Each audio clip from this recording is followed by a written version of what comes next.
Bismillahirrahmanirrahim. Assalamualaikum warahmatullahi wabarakatuh. Halo, apa kabar semuanya? Semoga sehat selalu ya dan selalu berada di lindungan Allah Subhanahu wa taala. Nah, perkenalkan nama saya Puji Purnamasari dengan NIM 20140101000 dari kelas 5 PAID, dosen pengampu Dr. Gusmirawati MA, Universitas Islam Negeri Imam Bonjol Padang. Nah, pada video kali ini kita akan sama-sama mempelajari materi pembelajaran Al-Quran dan Hadis di sekolah dan juga madrasah. Nah, pada kesempatan video kali ini kita akan membahas tentang materi kelas 7 dengan tema yaitu Al-Quran dan Hadis sebagai pedoman hidupku. Adapun tujuan yang dapat kita capai dalam mempelajari Al-Quran dan Hadis sebagai pedoman hidupku yaitu yang pertama, meyakini Al-Quran dan Hadis sebagai pedoman hidup. Yang kedua, mampu menjelaskan pengertian dari Al-Quran dan Hadis. Yang ketiga, dapat menjelaskan fungsi dari Al-Quran dan Hadis. Yang keempat, dapat mengetahui keistimewaan Al-Quran dan macam-macam hadis. Yang kelima, yaitu dapat mengetahui cara-cara menerapkan Al-Quran dan Hadis sebagai pedoman dalam kehidupan sehari-hari. Baiklah, langsung saja kita masuk ke materi tentang Al-Quran dan Hadis sebagai pedoman hidupku. Nah, sebelum kita masuk ke materinya, apakah teman-teman semua tahu apakah itu Al-Quran dan juga hadis? Ada yang tahu? Nah, baik. Di sini saya akan menjelaskan tentang Al-Quran dan hadis. Nah, Al-Quran dan hadis itu adalah sebagai pedoman hidup setiap manusia, dan setiap manusia membutuhkan pegangan hidup yang akan menuntun kepada jalan yang lurus dan terarah. Ibarat orang yang akan menuju suatu tempat namun dia tidak tahu di mana yang akan dia tuju tersebut. Maka dari itu kita harus membawa petunjuk agar sampai ke tempat tersebut. Misalnya catatan alamat atau di zaman canggih sekarang menggunakan Google Map sebagai petunjuk untuk mencapai tempat tujuannya itu. Maka sama halnya dengan hidup kita. Kita agar mencapai suatu tujuan hidup kita dan terarah maka kita harus mempunyai atau memiliki petunjuk pedoman hidup. Maka Al-Quran dan hadis merupakan suatu petunjuk atau pedoman kehidupan kita yang akan menuntun kita kepada jalan yang lurus dan menuntun kepada tujuan kehidupan yang membahagiakan. Baik, di sini kita akan masuk ke Al-Quran. Pengertian dari Al-Quran. Nah, di sini saya akan menjelaskan apa itu Al-Quran. Baik, Al-Quran itu menurut bahasa berasal dari kata qara'a, yaqra'u, dan Qur'anan yang berarti membaca bacaan, atau Al-Quran berarti bacaan yang sempurna. Kesempurnaan Al-Quran sebagai bacaan dibandingkan dengan bacaan yang ada dibuktikan dengan yang pertama dibaca oleh ratusan juta manusia, yang kedua diatur tata cara membacanya, panjang pendeknya, tebal tipis ucapannya, sampai pada membaca etika. Yang ketiga, dipelajari susunan kata dan kosakatanya, dan juga makna kandungannya dan lain-lain sebagainya. Nah, sedangkan Al-Quran menurut istilah adalah wahyu Allah yang diturunkan kepada Nabi Muhammad SAW secara berangsur-angsur melalui malaikat Jibril, dan membacanya adalah dinilai ibadah. Rasulullah banyak menerima wahyu dari Allah, baik secara langsung maupun perantara malaikat Jibril dan dibukukan, tetapi tidak disebut Al-Quran dan bacanya tidak dinilai ibadah. Nah, dari pengertian yang telah saya jelaskan tadi dapat kita ambil kesimpulan bahwa Al-Quran itu adalah kitab suci atau bukti yang kuat atas kerasulan Muhammad SAW.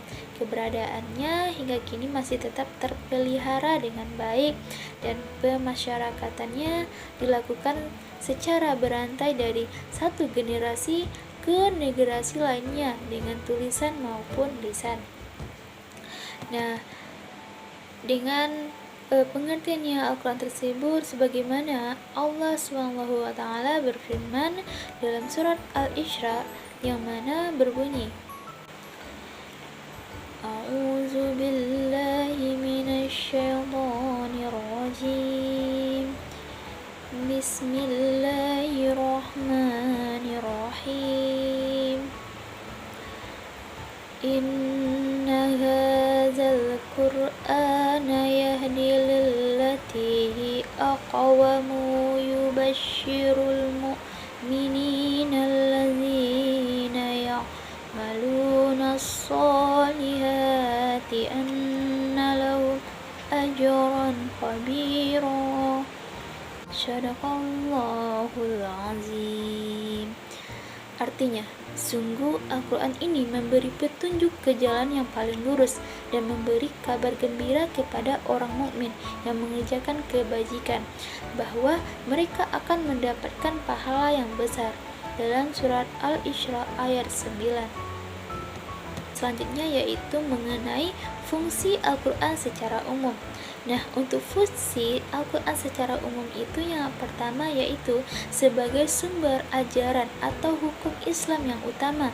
Yang kedua, sebagai konfirmasi dan informasi terhadap hal-hal yang tidak diketahui oleh akal. Yang ketiga yaitu sebagai petunjuk hidup manusia ke jalan yang lurus. Yang keempat yaitu sebagai pengontrol dan pengoreksi terhadap ajaran-ajaran di masa lalu. Selanjutnya yaitu apa sih keistimewaan dari Al-Quran tersebut? Nah, yang pertama, keistimewaan dari Al-Quran tersebut yaitu yang pertama, Al-Quran membuat ringkasan dari ajaran-ajaran ketuhanan dari kitab-kitab sebelumnya.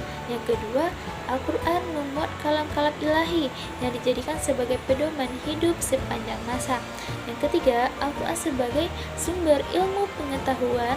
Yang keempat, Al-Quran diturunkan dengan bahasa yang mudah dipahami, mudah dihafal, dan juga mudah diamalkan. Nah, sekarang sudah paham kan apa saja sih maksud dari Al-Quran itu, apa saja sih itu Al-Quran. Nah, selanjutnya kita masuk ke bagian hadis. Yang pertama yaitu mengenai pengertian hadis. Nah, hadis sendiri berasal dari kata hadasa yang berarti baru, peristiwa, mudah, perkataan, atau cerita. Adapun menurut istilah, hadis ini adalah segala sikap, perbuatan, atau perkataan dan penetapan persetujuan Rasulullah SAW. Untuk macam-macam dari ini yaitu yang pertama hadis qaul, yaitu hadis yang berupa ucapan Nabi SAW. Yang kedua, hadis fi'l, yaitu hadis yang berupa perbuatan Nabi SAW. Yang ketiga, hadis takriri, yaitu keadaan Nabi SAW mendiamkan atau tidak menyanggah atau menyetujui apa yang dilakukan oleh para sahabatnya. Selanjutnya yaitu adapun fungsi dari Al-Quran. Fungsi Al-Quran secara umum adalah sumber ajaran atau hukum Islam yang kedua setelah Al-Quran. Adapun fungsi hadis terhadap Al-Quran yaitu yang pertama, mengukuhkan hukum yang sudah ada di dalam Al-Quran. Yang kedua, memerinci ayat Al-Quran yang global. Yang ketiga, menetapkan hukum yang belum terdapat dalam Al-Quran. Yang keempat, membatasi keumuman ayat Al-Quran. Selanjutnya yaitu cara menerapkan Al-Quran dan hadis sebagai pedoman hidup. Nah, petunjuk pada Al-Quran dan hadis sangat mungkin diterapkan dalam kehidupan sehari-hari sebagai pedoman hidup. Penyerapan keduanya akan membentuk pribadi mulia bagi umatnya. Nah, berikut beberapa sikap dalam menerapkan Al-Quran dan hadis dalam kehidupan, yaitu yang pertama, gemar membaca dan mempelajari Al-Quran dan hadis saat sibuk atau senggang. Yang kedua, sekuat tenaga konsisten untuk menjalankan ajaran-ajaran dalam Al-Quran dan hadis. Yang ketiga, sebagai memandang persoalan yang dihadapi dengan merujuk kepada Al-Quran dan hadis. Caranya yaitu dengan dapat mempelajari sendiri atau bertanya ke ahli atau bidangnya. Yang keempat yaitu mencintai Al-Quran atau mencintai orang-orang yang senantiasa mempelajari dan mengamalkan ajaran-ajaran Al-Quran dan hadis. Yang kelima, kritis pada hal-hal yang dihadapi dengan terus berupaya agar tidak menyimpang dari ajaran Al-Quran dan Sunnah. Yang keenam, membiasakan untuk berpikir rasional dengan tetap berpegang teguh pada Al-Quran dan hadis. Yang ketujuh, aktif bertanya dan berdiskusi dengan orang-orang yang memiliki keahlian agama dan berakhlak. Yang kedelapan yaitu hati-hati bertindak atas sesuatu perbuatan dengan melihat apakah tindakan tersebut diperbolehkan atau dilarang dalam Islam. Nah, yang kesembilan, berusaha keras dalam mengerjakan segala kewajiban dan meninggalkan semua larangan Allah. Yang ke-10, membiasakan mengerjakan ibadah-ibadah sunnah sebagai upaya penyempurna ibadah wajib karena khawatir belum sempurna. Nah, baiklah, itulah pembahasan yang kita bahas dalam apa sih itu Al-Quran dan juga bagian-bagian yang telah sesuai yang telah saya jelaskan tadi. Sebelum video ini berakhir, pesannya yaitu ayo kita jadi orang yang cinta terhadap Al-Quran dan hadis. Cinta terhadap Al-Quran dan hadis ini bisa kita buktikan dengan mempelajari atau minimal kita membacanya. Baik, dengan berakhirnya pesan yang telah saya sampaikan ini, semoga apa yang telah saya jelaskan ini bermanfaat bagi kita semua.